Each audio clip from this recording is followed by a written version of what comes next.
Assalamualaikum warahmatullahi wabarakatuh. Kami dari kelompok 10 yang beranggotakan 3 orang, yaitu Andini Ersa Putri dengan NIM 2415040080, Dara Munawarah dengan NIM 2415040091, dan Salwa Khalisa dengan NIM 2415040087. Dengan mata kuliah pengantar psikologi dan dosen pengampu Pak Reza Fahmi, kali ini kami akan membahas teori emosi dari James Lange, Cannon-Bart, dan karakter Singer. Baik, saya akan memulai dari teori emosi James Lange. Dari teori emosi James Lange menyatakan bahwa emosi muncul sebagai hasil dari perubahan fisiologis tubuh yang terjadi sebagai respon terhadap suatu rangsangan. Dalam pandangan ini, tubuh terlebih dahulu memberikan respon otomatis seperti jantung berdebar, gemetar, atau berkeringat. Lalu respon ini diinterpretasikan oleh otak sebagai emosi. Dengan kata lain, kita merasa takut karena tubuh gemetar atau merasa sedih karena menangis, bukan sebaliknya. Contohnya, jika seseorang melihat anjing galak, tubuhnya secara otomatis merespon dengan tegang dan jantung berdebar. Setelah itu otaknya menyadari respon tubuh tersebut dan menghasilkan rasa takut. Teori ini menekankan bahwa perubahan fisiologis adalah penyebab utama munculnya emosi.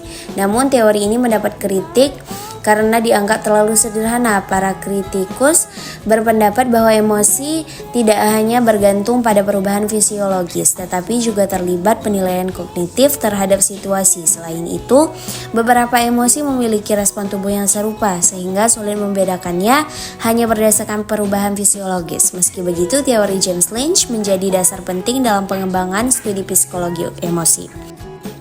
Baiklah, saya Andini Ersa Putri akan menjelaskan tentang teori Cannon-Bart. Teori Cannon-Bart adalah sebuah teori dalam psikologi yang menjelaskan hubungan antara emosi dan reaksi fisiologis tubuh.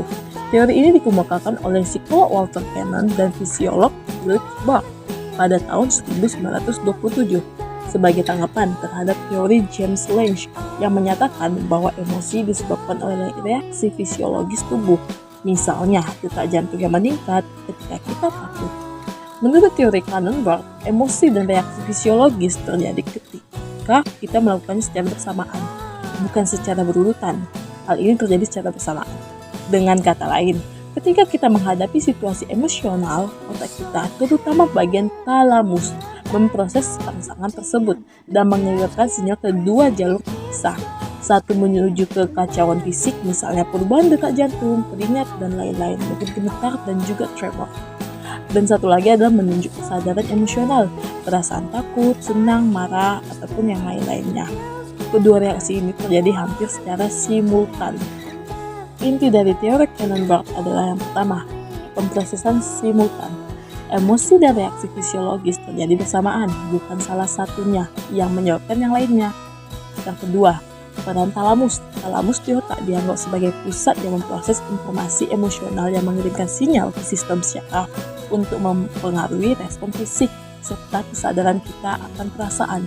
Dan yang ketiga, tips terhadap teori James Lange. Teori ini menentang pandangan James Lange yang menyatakan bahwa emosi muncul setelah reaksi fisiologis. Contoh untuk teori Cannon-Bart. Saat seseorang melihat seekor ular berbahaya, apa yang akan terjadi? Untuk reaksi fisik, detak jantung akan meningkat, tubuh mulai berkeringat. Namun, perasaan emosionalnya, reaksi emosionalnya, seseorang juga merasa takut atau cemas.